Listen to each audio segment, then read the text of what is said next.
All righty, ladies. So we have wrapped up here. This is the end of our homeschool workshop. We do appreciate you guys. This was a long one. We wanted to try to cover as many things as we could, and we pray that it was helpful. We pray that it gave you guys some meat and some tools to walk away with. Just the last things here, right? So we have to work towards a goal to achieve it, right? Having that discipline. Each homeschool will look different, but what you pour into your children is what you will see as the end result, right? The focus, stay focused on why you are homeschooling or why you want to homeschool. For some of you guys, homeschool won't start until another year. For some of you, you're planning to start it in the middle of the year. For some of you, you're planning to go ahead and start right out this year, right? It's a plan of something that you have, a desire that's in your heart. Keep that there.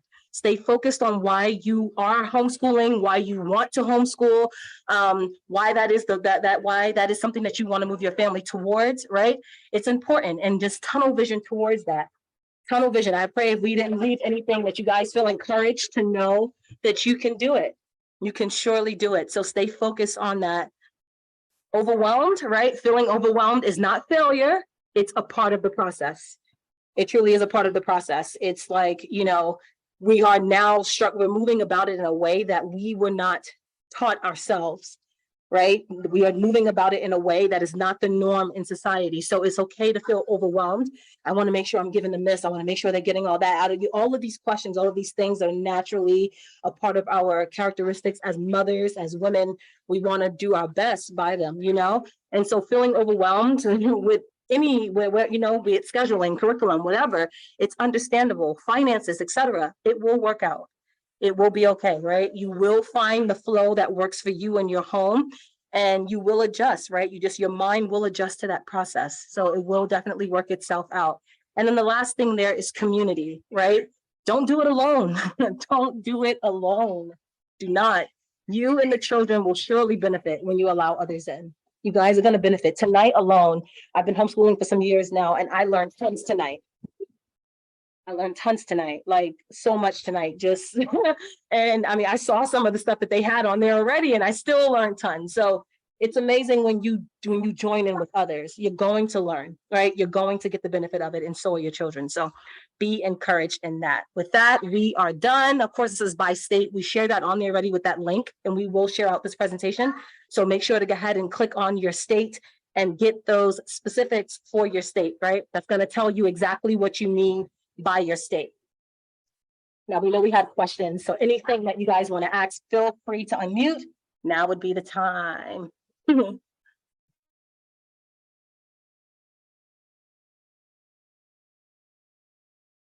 I add one more thing, sis, based off the last question we touched on for I'm anyone so that's sorry. working? Yes, absolutely. I should have asked you guys that. My apologies. Yeah. Anything that you guys want to ask?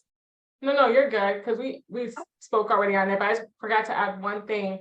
There's like other like things like Acelas, like what I do with my boys Power Homeschool, like that would be also another good thing. Like, so if you have like a little bit older ones that can work independently, for someone who has to work and homeschool is not an option, there's something like that where they're still like in home, like at home, and it's something where you can still like monitor progress, see what they're doing, see what they're learning. That's another good one. And they have like other things that are similar to that. That's awesome. So much out there. Yeah, K-12 Connections Academy. Yeah, these are other ones as well, for sure. K-12 is one of the schools that I work for. Definitely. So of course, yeah, that was one of the things. Yeah, those are actually public instruction schools, just online. So they are going to teach your kids the standard public curriculum as well, just so you know it. But they're right there with you. So, it's way more of an advantage than, sending them in. But yeah. Connections Academy, I've heard of it. Never. Yeah, absolutely. Yeah, North Carolina, Cyber Academy is another online public school for North Carolina, that I've had clients from, and the parents seem to really like it. But same thing like what Ovaya said, they're still teaching the standard curriculum, but at least you don't have the negative peer pressure things like that going on. And you can be there to really see what they're learning.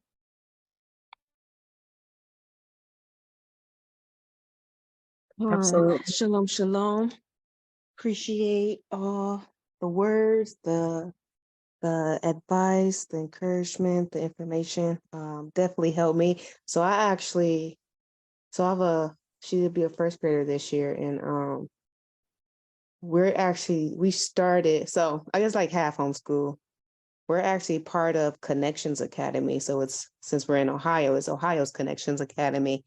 And it is a public curriculum. I eventually want to transfer over, to my own curriculum, as it sounds like all three of you have, which is one of my questions. Did anyone start off in, like the public online and then transfer over?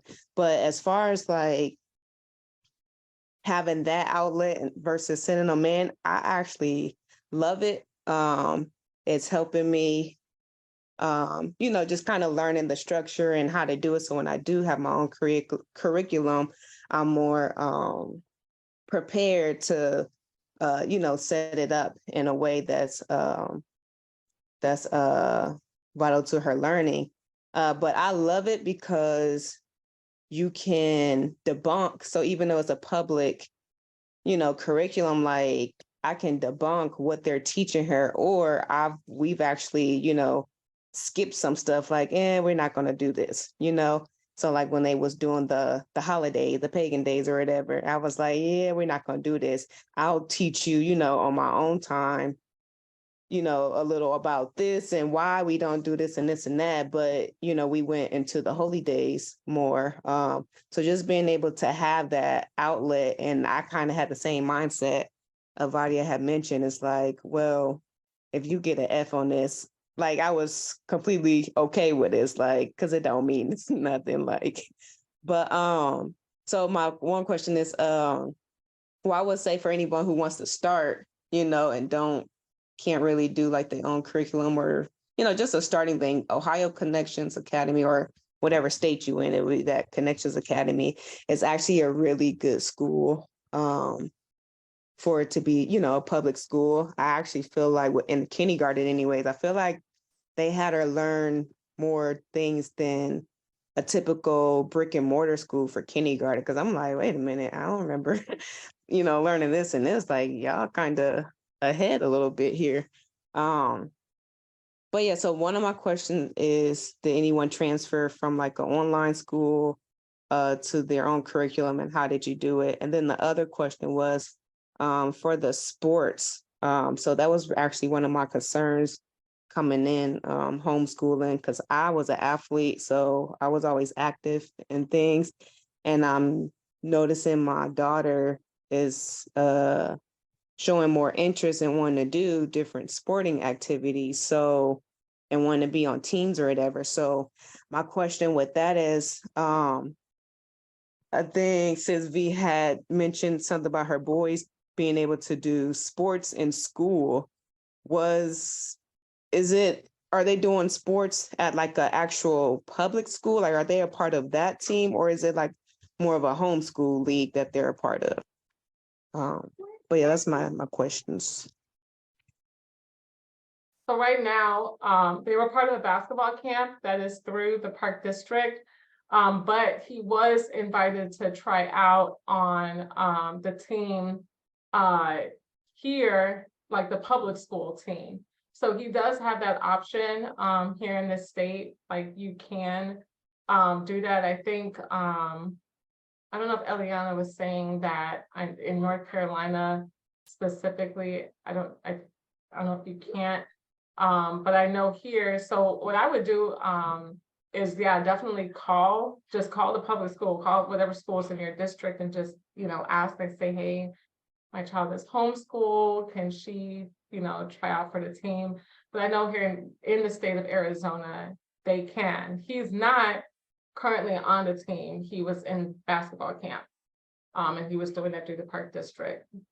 But he can't if he wants to. It's just they're already doing so much, and I really want I don't know, I don't want to burn him out, because even what Eliana was speaking on, like the whole emotional, getting there, even though like at his age where he's at academically, it's like, he is still young. So I hope that answered your question, sis. Definitely appreciate it. Toda.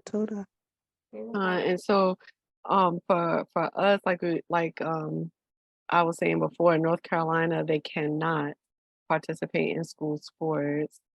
Um, so we do recreational teams or just like any of the other teams that other kids participate in after school.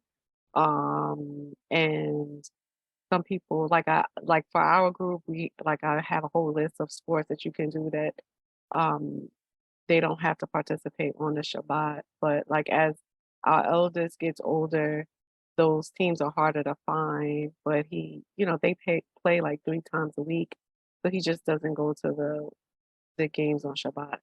But there is an opportunity specifically in Mecklenburg County, so that's even more specific than just North Carolina, where if they are registered for the Mecklenburg County's online public high school, and they're registered for at least 3 classes per semester, they can play in school sports. But otherwise, there's no opportunity to play at the school. But there's so many other ways that your kids can still play sports. Um, so that's what we've really done over the years, is just finding those extracurricular after school type options.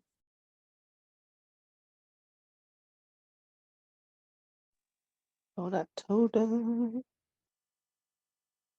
Has anyone ever transferred from like the online school over? I mean, I know you said you transferred from a public school.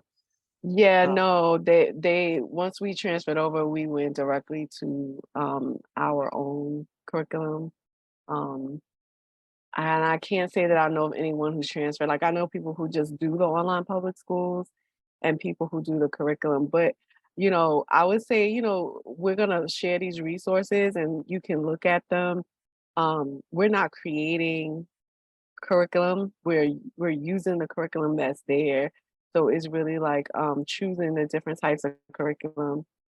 Um, and yeah, and then really looking through that and choosing it is not, I think, as difficult as some people imagine it to be. And you can really just choose one curriculum to use for all subjects. And sometimes that's much easier for people to start off that way. So with the transition, it's really up to you. If your kid is good online, like I said, like easy peasy, it'll be very familiar to them because they can log in and they'll have their classes and that kind of thing, and you can work with them through that. Um, or you can choose, a program that has uh, all of the subjects there for you in one. So yeah, maybe just look at some of the resources that I know Sister Ovaya is gonna email out. I have one other question, then I'll yield for the other sisters. Before you yield, Rael, do you mind, I just want to make sure I'm understanding. When you say switch from online to homeschool, like, do you mind, what do you mean by that? Like, well, I guess it's actually gonna go into this question. Okay. So the question is, I mean, I know it's different in different states, but what's the process of becoming um qualifies not the word I'm looking for, but to be counted as homeschool? Because I know I've heard there's like a process where you have to like write a letter to the superintendent and like different things. So I know it's different in different states. So I guess that's the transitioning that I'm talking about. Like there's a process to actually go through to be considered actual homeschool with your own, curriculum and all of that. That's right. So you're in Ohio, right? Right. All right, so let's see here. So for you, okay, so 2 options for homeschooling required starting at 6, which she's at that age. Uh, let's see. Yeah. And so it sounds like, Ovaya, you're using that HDLA website. Yeah. Yeah. So I mean, I know she's gonna go through it a little bit for you, but that's a website, like I was saying, that's a website that I use when I want to pull them out of school. So I knew that I just wrote up a letter. I mean, I had a physical letter and I emailed it to the school and brought it physically to the school. And then there's a process that I had to do online, but you really want to follow those steps on that website for your Mhm. state, because I just don't want you, to, you hear what Vaya says, and maybe, most half of it, she misses a point. It's really, it's really, that website is really designed for you to just go step by step on what you would need to do. Absolutely. No, I definitely agree. And so that's going to be shared over there, Rael, and it'll go ahead and walk you through step by step. But you definitely, Ohio is one of the states that you have to have at least a GED, which you do. And you have to, submit that letter of intent. And again, and then from there, like you'll see it, I'm actually on it. So when I send it to you, you'll see like just literally all the way through. And the process it's easy. I mean, it's not something that's really strenuous at all. It's pretty straightforward with, as long as you're following everything. I know for North Carolina, we only have to do the intent once. We submit it, and it's only when we're closing down the school we notify back. But outside of that, we don't have to do it again. Whereas there's some states you have to do it year by year. So it would be more so being familiarized with that sort of stuff just to kind of get it started. And it might just be that simple. Like they'll have the form here because I can see it. It's the intent form where you would put her information, your information, you would submit that in, they would email you back, et cetera, this, that, and the third. And you would just go ahead. Obviously, you would, look through and see if they're saying you have to document what the curriculum that you're going to cover with her, or whatever. I don't usually see that, but you would want to read through to make sure to see if that is the case. But like if you were going to use, like how Sis was saying, let's say it was easy peasy or whatever, as long as it's covering the material that have the subject areas, most of them will more so target subjects, that these are the subjects she has to learn. This is what she would have to learn within a school year. So if you were taking her out of a public school online, you would withdraw. You would go ahead and submit the intent to go ahead and get things going for homeschool. Make sure to go through, read it, as Sister Eliana is saying, and follow it through. And you would just withdraw her from the public school. They would release her, and you would go ahead and just take that responsibility on. So that would be that. So be it that is you're following your own set curriculum, or you're following whatever curriculum you choose. And again, that could just be one, because there's tons. That's one that covers everything that they would be learning. Even Acellus, which is also something that's online, but it is still considered homeschool. It's not an accredited school. It's not a recognized. Well, I think Acellus might be accredited, but I don't think it's public. It might be able to the private sector. Don't get me lying with that. That one I would have to get some information on, because my kids only go through just what we give them. But so yeah, that's pretty much the process. I mean, because the online public school is no different than a physical public school, just at their home. So the same way, if you were going to take them out of the brick and mortar and put them on online, you just withdraw. It's the same thing. You withdraw, you release them from the school, and then you make sure that you follow the steps that's required for your state to have your own, make sure that it's listed that she's registered for homeschool. Appreciate it. I'm gonna look into all this. Definitely appreciate it. Praise y'all. But we'll share that link. So just make sure to, go ahead and take a good look through it. For sure. All right. Was there any other questions? Oh, it is accredited. It's accredited private. That's what it is. It's private. Hold on for that, sis. Okay, goodbye.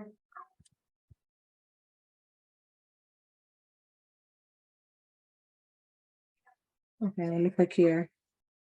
All right, are we good with questions? I'm just trying to make sure because I don't hear it, and I'm trying to scroll here. So what about the questions that the sister was collecting? Those are the ones I was asking. Are we going to? Yeah, no, definitely. Ayana, were you able to collect those to share those? I know that especially some had some. Yeah, there you go, sis. Sorry, go ahead. No, I apologize. I know it's slightly delayed. Shalom, shalom. So we do have a list of questions. I'm attempting to weave through them because they were being asked throughout the course of the presentation. So I'll start with the ones that you guys haven't hit, because some of them kind of will reiterate some of the answers that you guys already have given. Somebody has asked, excuse me, I apologize, switching over.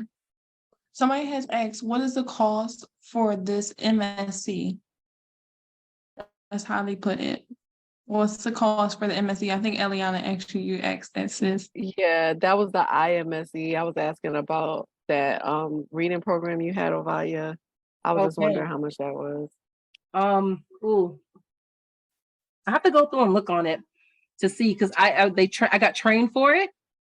So they just gave me all the materials and they gave me access to the portal to just go into it. Oh, okay. But I can gotcha. always give you access to what I have access to. Oh, okay.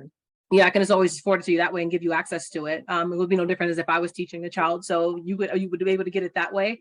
I don't know. I know that I have gone and seen it. I can look on and tell you, because I use it all the time.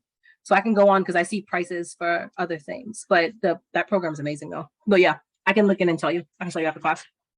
Okay. All praises to Allah. Oh, yeah. One of the other questions that a sister had asked, she was wondering if there's any reason to stop homeschooling on your own, and that one should consider using a professional source of homeschooling.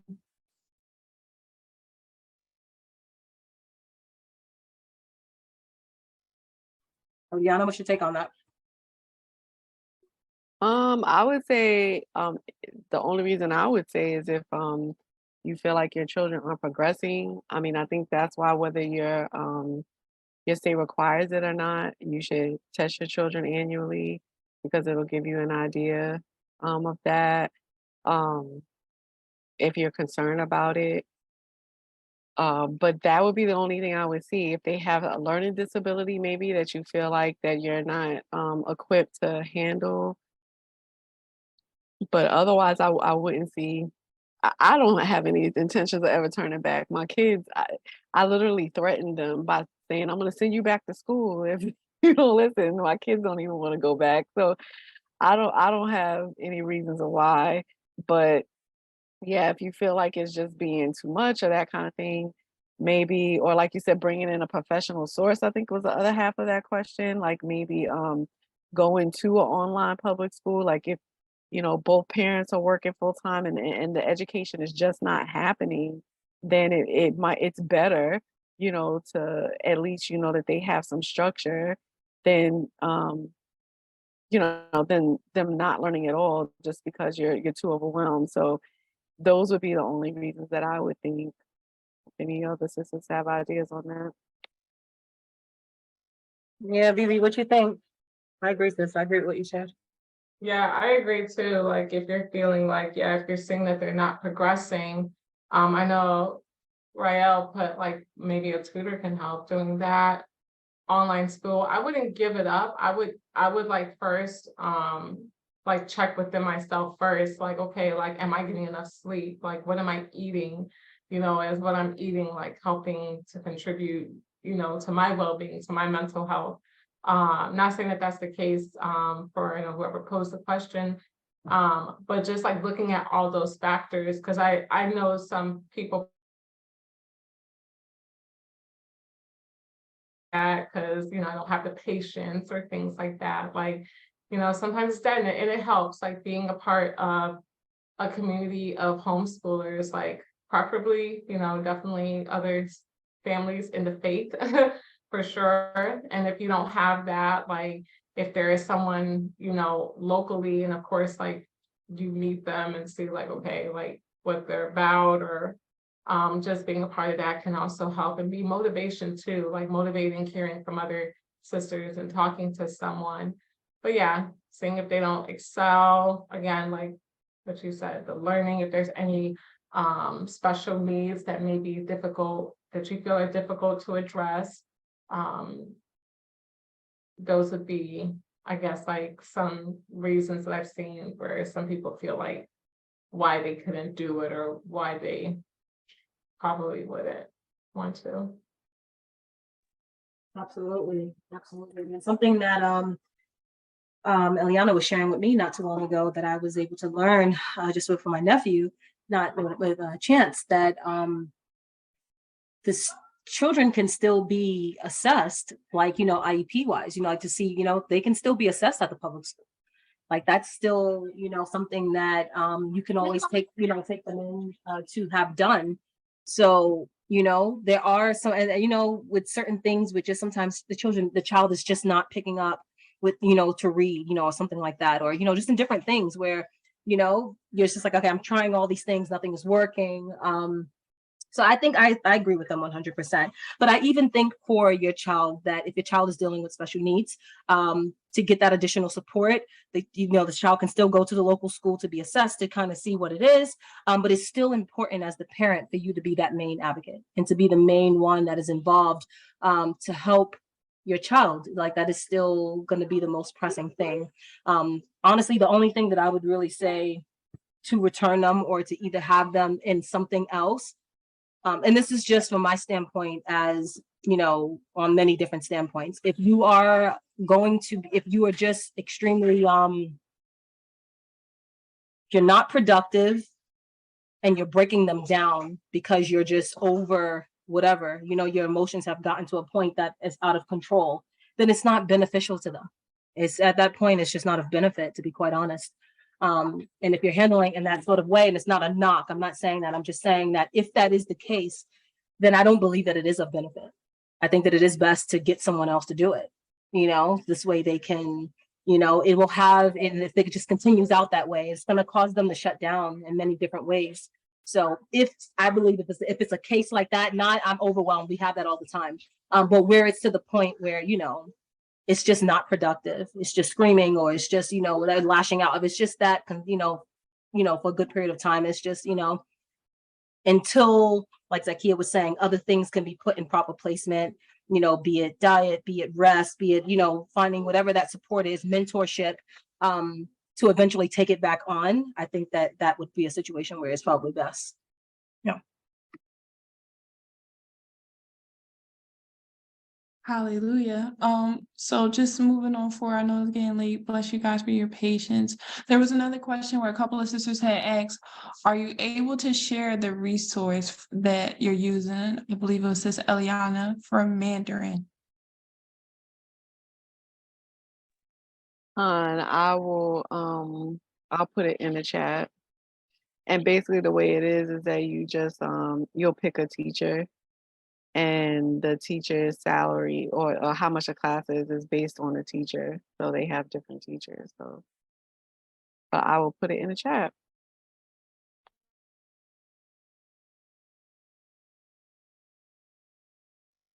Todd, yes, ma'am. And then also, it was asked on average, if you guys could put averages, and I know it varies per curriculum, per season, there's multiple children in some households, but on average, how much do y'all spend for homeschooling, including the extracurricular activities? I'm assuming per year.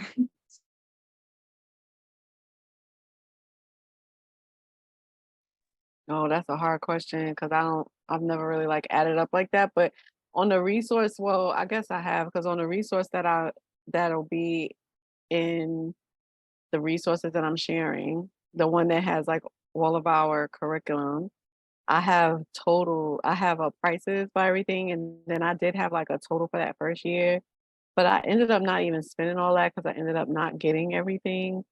But yeah, I think it was like $1,000 for the 2 kids, but like I said, I ended up not actually purchasing all of those things. But yeah, maybe about that. I mean, it's like hard to say because, like I said, between the scholarships and this and that kind of thing, you know. Yeah, it sounds about right. I would say that too. I would also say from my son out. Um, oh, again, I went, as you guys saw, all that stuff that was listed off is what we pretty much use and go through. But my sister and I split it. So I take on the teaching of her son, and then because I teach him full time, we just split the materials. Like, we just divide it down with for everything. So mine wouldn't probably be half of that. So I guess maybe more like 500. But I know yeah, it's the first time starting out. This is just what we, as they've gotten older, where they are here. Starting out, I really didn't spend much of nothing, to be honest with you. I already had tons of materials like that just came from like school because I was teaching. So, and I still do. I have tons of material still here. I just kept, I wanted to just, I'm like, I want to get this, I want to buy that, I want to do this, I want to get them on here, I want to do that. Had I known about some more of the other activities that were out there, like my husband, he says all the time, he's like, you just spent all this money on da da da, because he uses Khan Academy with them, and then he'll get like the different spectrum workbooks, and Khan Academy is free. And it covers all the stuff. So, and then like education.com. So he's like, we really only needed that and this, and that's it. We didn't really need all this other stuff. Some of it for me, I don't know, but maybe it's just me. Like, I mean, certain things like, the Generation Genius, they love that. So I wouldn't change it. But I would say maybe like 500. And that's probably because I'm splitting it with Till. So probably about 1,000. But that was definitely just because of my choice on what I wanted them to use. They are excelling extremely well with math. And again, they're using Khan Academy. So you don't have to. That's not, you can, I believe, do a homeschool education and not spend much of anything, to be quite honest. There's tons of free material that's fully credentialized, and that's a whole full-fledged curriculum. It was just preference for me, honestly, more so. And it was just learning as I was going. So yeah, half of that stuff, we had so much that it wasn't enough it was too much to even actually assign to them throughout the year. So yeah, I have way more than I need. So I believe that 1,000 is also speaking because I have more than they actually need. So yeah, it just provides a different platform, but it's excessive in my opinion. I don't believe that that's necessary. I feel you on the materials. Like I literally have 3 bookshelves and 2 book trees just full with books. We love books here. I know for us, I'd say for my oldest, my older 2, Acellus for the year. Again, this is Power Homeschool. So Power Homeschool uses Acellus curriculum, and so that's only $25 a month. And so that comes out to $300 a year per child, but we pay it monthly. And then of course, like just buying their school supplies on Amazon, it's really cheap. Like I bought a box of 100 sharpened number 2 pencils, and that only, what did that cost? That cost like, it was under 20. I want to say it was like maybe like $15, if that. Like it was cheap. And I also, because y'all know I got 5 boys, so I buy a lot of things in bulk, by bulk of the college ruled notebooks, and those are really cheap. Those are $12 for, I think you got 15 to 20 notebooks, and then of course the wide rule for my younger 3. And then also Starfall is only $39 a year. And so outside of that, and then just like the extracurricular activities, which are cheap, especially if you're going through the Park District. But I would say for me, it's like maybe like 500, if that, for my older 2. My younger ones, the curriculum, again, I did this through Milestone Books. So for the younger ones, their curriculum is like for 2nd grade full is $387 and some change. But the beautiful thing is that you reuse the teacher manuals. The teacher manuals don't change. You would just need new books for the children because they write in them, unless you want to copy them. And then as the grades do progress, it gets a little more expensive. Like the 8th grade curriculum was, I think, like about $500 something. And another thing to note, I forgot to add with Milestone, because the people that formed it were Mennonites. They stopped because like they stop at a certain age, so like it only goes up to 9th. Like they have a 9th and 10th grade curriculum pack for that. So for the freshman and sophomore years, I did a lot of supplementation because of the fact that it stopped, because at that point then they stop schooling and start working in the field. So that's why. But yeah, that's pretty much about how much I spent, like 500 for like the older, 5th, 6th grade on. For my younger ones is $300, and then for my older 2, their curriculum is $300. a year. And this is just what I'm talking about, just for the curriculum, and then of course supplies. What, call it $200 for all of them. But yeah, I get off Amazon. Love Amazon. We need to have somebody do one of those how to homeschool for $200 for the year.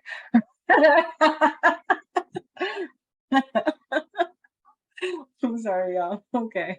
What's the next question? Yeah, it can, yeah, you can get there. Holly, yeah. So someone had asked, like, potentially maybe being fearful of feeling frustrated or overwhelmed.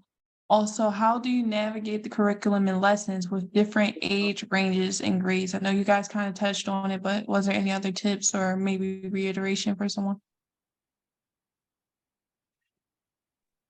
Yeah, I think like the sister said, once you decide on the curriculum that you want to choose, most of them will start from kindergarten up.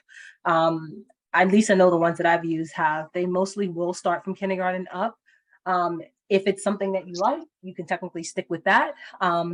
If you feel that you need to kind of hone in more so in a certain area, I think what'll happen, because I mean, most of the curriculum, in my opinion, at least what I've used, it's not that I see much of a difference. It's just that some might be, like, I use other things for additional practice. If one is needing more practice with multiplication, etc. But Azaria is 4 years old. I showed you the program that she uses. So more so than curriculum, she's going to be going into the curriculum that she's using on her books was the same exact books her sisters use. My husband was like, at first he wasn't letting them write in the book because they were just writing in their other notepads so we can kind of use it and pass it down.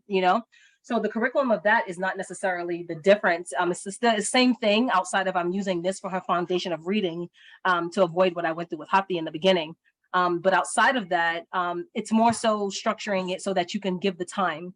And if you have multiple children at different ages, the older they are, you're training them to be able to work independently so that they can come to you for support, not needing you to sit there with them through every single question and to answer, but they can actually work a lot on their own.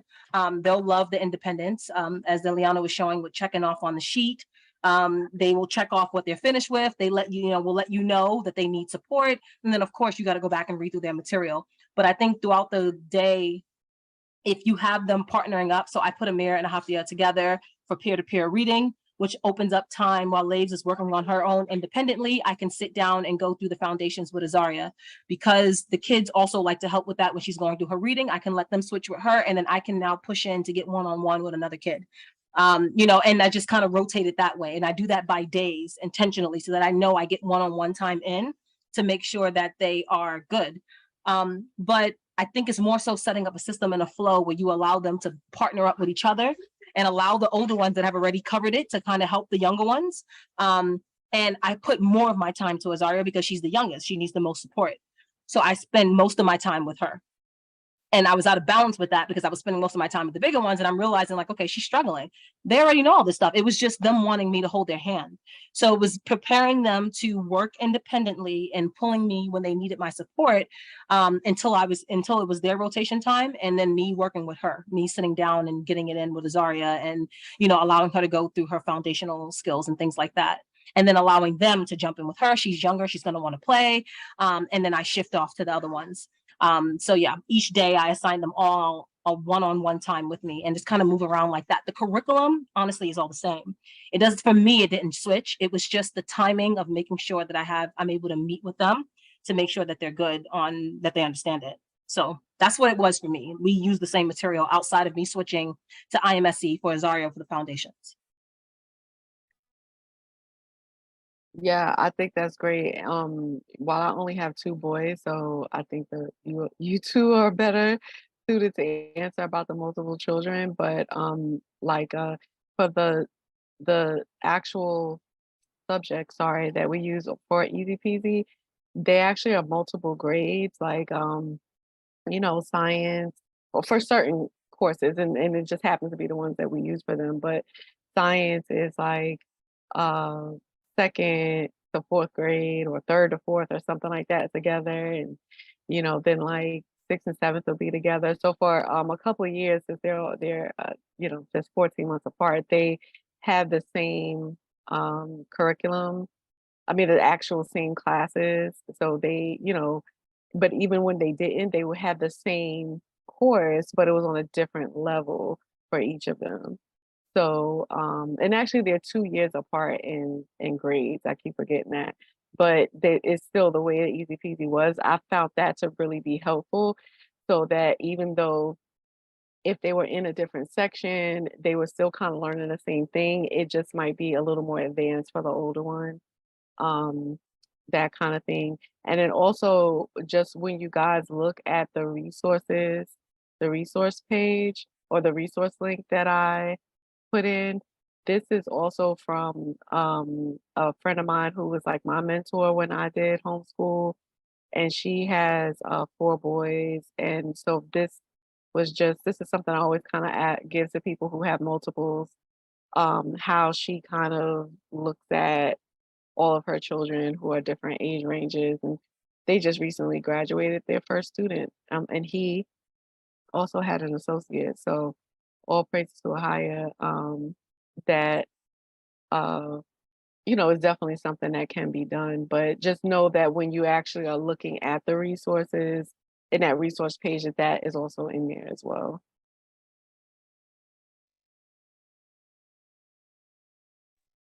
Absolutely, sir. Welcome.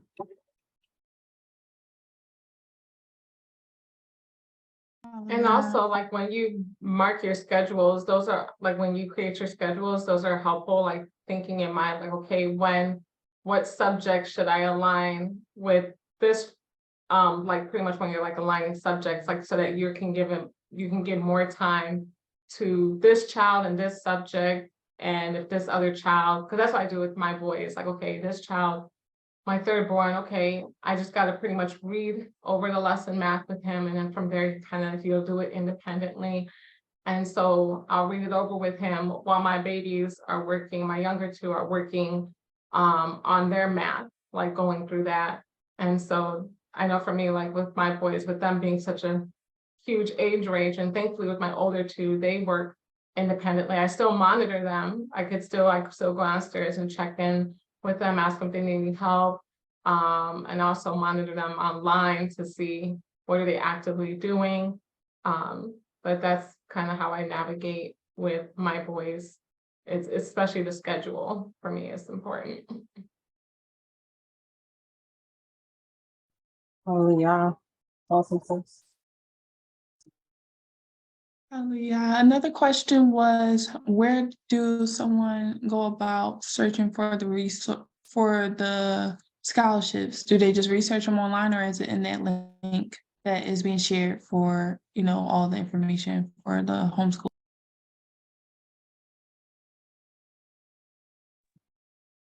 So what we know of is included in the links that are within the presentation. I would imagine that you could surely just search and look up homeschool scholarships. I kind of stumbled across that one with HSLDA because I didn't know. I've seen HSLDA and I've used it, but I didn't know they actually did grants to it. I don't. I guess that's a great way to do it. I'm trying to think of another way that you would actually go in and find things with grants. That would probably be Eliana's area because she definitely finds know about way more grants than I do.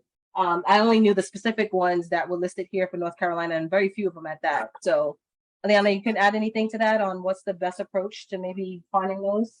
Con all praises. So I didn't necessarily put in links to each thing that our boys have scholarships to because they're really specific to our area. If you're in Charlotte, North Carolina, feel free to email me. I'll put my email address in the box, and then I can send you some of those specifics. But as I was saying earlier, really the way I started was just I looked, okay, my son is interested in coding. And I looked up, camps or resources or whatever for coding. And then, sometimes they're crazy expensive, or even if they weren't, whatever it was, I would email whoever the director was and ask, do you offer scholarships? And I literally do that for each thing that our children are interested in. And we just, continue to find things. And as you're just Googling, you'll find stuff. That's how I found out about the scholarship for this for this Mandarin college course. And I found it like after the deadline for what would have been last summer, so we were able to do it um, this past winter so that he could do it this summer. So yeah, just constantly looking for whatever they're interested in and just literally send an email to the director. That's what I do. Oh, yeah, that's awesome. It might be good too, like how Zakia was mentioning about the ESA, maybe in your state, search that as well and see what the rules are there. So in Arizona, it's just, it can, whatever, it just goes by, it doesn't matter. But, look at what the rules might be for in your state because it might be different rules. So you can, libraries might be a good source too on asking them because some of them have homeschool programs if they're aware of any homeschool funding, so that might also be a good option. But yeah, a lot of it, if you are looking locally within your state, it's going to probably, it'll vary state by state. And I think, Eliana, you said that as far as camp wise, you start applying for these in like February, right? So I know when I searched, they were all gone. Yeah. I learned that the hard way the first year. I was like, oh my gosh, everything is like gone. Oh yeah. And so yeah, so then the next year, like I got on it, like yeah, so every year I started sometimes I'll start looking in January, but I'm definitely putting my applications by February. For sure. Absolutely. Search education scholarships by your state. Okay, like you have to search by your state. Absolutely. Totally agree. Awesome. Hallelujah. Another question, and this might be one of the last questions, sisters, because a lot of these questions were actually already answered. There's probably 5 more that you guys asked actually answered with what was one of them that's repeating here? Did you guys work and actually do homeschooling? How was that? But there was a different twist to that question where somebody was asking if you guys were working, how did y'all choose childcare while you were still homeschooling and working? Like maybe a daycare or something like that, I guess is what the sister's asking about because it's a younger child. So I will speak to that real quick. All praises to the Most High. We actually, my mom had moved down. She's the only one that we allowed to watch our children, so she was able to help out tremendously. But I do know here other families who utilize actually daycares for even their grade school children. So some daycares, at least in North Carolina, they will take grade school homeschool children. Now they will not teach them, but they have like a room where they have their computers and that kind of thing, and they let them go on and be able to do their work. So that helps some parents who needed childcare during the day. I also would just really encourage, to find your community wherever you are. And I mean, the thing is this cultivating can take years, so you might just have to be patient. But even if you just start cultivating now for the future, find you a good grandma that you trust, that it doesn't, when I say that, it doesn't have to be like your blood related, but that you've been able to really prove, as the scriptures say, to prove a friend, you've really been able to prove her and to help out. So we have several families here who don't have any family. Like we didn't have family here for years. And they have really been able to build some solid relationships with some of the mothers of our congregation to help them out. So if you don't have family, that's those are my 2 suggestions that I have heard of.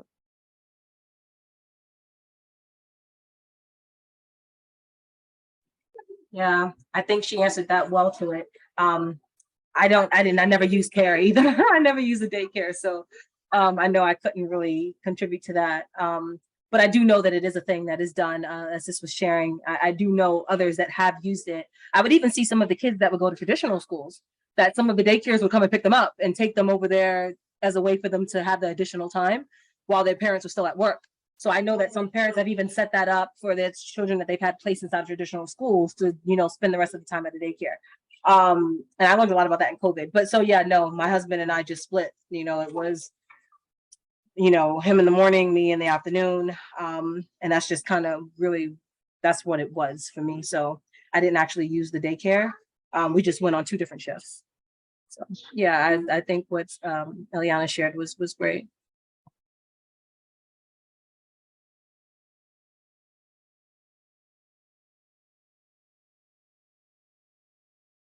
Righty, hallelujah. And then I would just reiterate it just because I guess I'm a stickler for it. I just want to press the issue.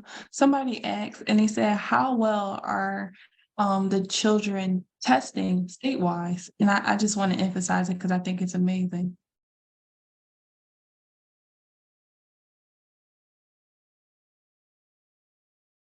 One of you ladies want to take it? The question was how well are the children testing statewide? Yes, Statewide? like they're asking if they have to take they said how well will they do if they have to take any state testings? So your homeschooling children, how well they're doing when they take their state testing. Right. So actually for North Carolina, the testing that's required are standardized tests. So these are normed for the whole country. So they're being compared to children of the same age of throughout the nation. We don't necessarily take like, the state school test. So, but yeah, like we're saying, like so just this past May, because we usually do our testing in May. So our youngest overall is 3 years ahead and our oldest overall is 4 years ahead. So yeah, because the way the testing, it just shows you what grade level they're on for each subject and that kind of thing.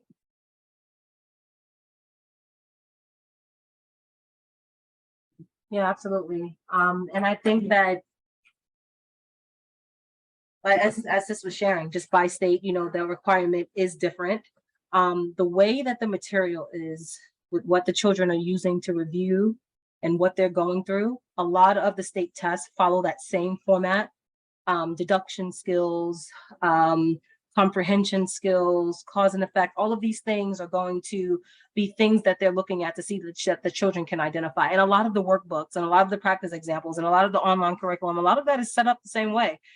So because they're doing all the same stuff, when they are having trouble with it or if they're not understanding it, and when you're checking in with them to explain it to them, and then they're getting that consistent practice with it on a routine schedule, they will do fine. And I think that that's what the stats are showing. I think the biggest thing for those that are homeschooling is kind of what we were sharing, is that I don't think you would need to have a concern as to whether they'll do well on a standardized test. It speaks for it's showing through the stats that they are doing well. They're doing above, they're doing great, so they're not having an issue with that, as long as, if they're having learning disabilities that are not being approached and things of that nature, or what I would probably say is lack of discipline, lack of structure. So if you are following a set structure and you are following a set routine with them to make sure that they are getting their practice in, remember the difference between the homeschool kids and the traditional school is that if we're talking about a typical class, whereas it's 45 minutes, they're really only getting 10 minutes of instruction. So if they're getting the solid 40, a solid 30, they're getting more than what they would get if they were in that environment. So if you're having set time where they're using it to actually get their practice in and you're being consistent, whatever that looks like in the sense of the hours are going to be different, but you're being consistent, then I think that you're going to see good results. So I don't believe that you have anything to worry about as far as how they'll do, but just more so making sure that you're being consistent with their studies, that you're making sure that they are, that they have consistency set up. And that's a good point, sis, about the 10 minutes. So like, and I'm assuming you mean like that 30 minutes per subject or 15 minutes per subject. Like that's the thing. It's like, the homeschool kids are getting way more actual teaching time, even though their day is shorter. That's why we can take off. I mean, like I said, we'll still do math and some and like reading on Fridays, but they're doing chores on Fridays outside of that and can still be further ahead, is because there's a lot of time wasted in school. So I know, in our group, we had a grandmother who was educating her grandchildren and was so freaked out, like, oh, we have to hit each of these things and da da da da and everything. And then, the first time they were tested, she's like, oh gosh, they're like still doing fine. So it's like, relax, try to just breathe in, breathe out. You're going to be doing more 9 times out of 10 if you just had like over yourself, you have a basic structured day, than they would be getting in a classroom. So yeah.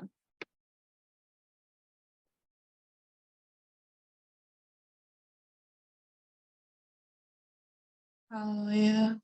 Thank you guys for reiterating and just dropping so many gems, even for somebody like me, because I use the online process. I haven't really worked through a curriculum that I was strictly teaching myself. I know all of this is recorded and there's going to be additional resources sent out that you guys already shared. So we appreciate you guys. No, I definitely appreciate you, big sisters, for sharing so much information and taking this time out of y'all day. We know as homemakers, y'all time is very essential. So bless you guys. All praise to the Most High. Hallelujah. Oh, yeah, Yeah. absolutely. We appreciate you guys. Yes. Special thanks to Eliana and Vivi. This is IKEA for doing this. We appreciate you guys for coming in for it. And just, listening to it. And again, if you have, there's going to be tons of information on those slides, but these sisters are definitely open and warm. I'm sure that any questions or concerns that you have, they'll be open, as well as myself. You guys already know that. So definitely, we're praying that it's definitely an encouragement to you all, and to know that you can do it. These are the blessings that the Father has given you, and we are to steward over them well. We don't want to intentionally put stumbling blocks before them. That's a curse that none of us want to bear. And we don't want to let anything that speaks a lie into us to make us think that we can't. Father gave them to us for a reason, so we can surely do it. And we are all here as support to one another. So, as you can see, we're all learning. I learned so much tonight. But thank you guys for your time. We appreciate it. And Father bless. Until next time. Yes, right back to Love you guys. Love you. Shalom. Lila Shalom, Tov. Lila Tov. Shalom. Lila Shalom. Tov, Thank you Rabbi. all. It was great. Toda. Yes, Father be praised. Absolutely. Have a great night, ladies. You as well. Shalom, shalom. Shalom. Shalom, shalom, shalom, shalom.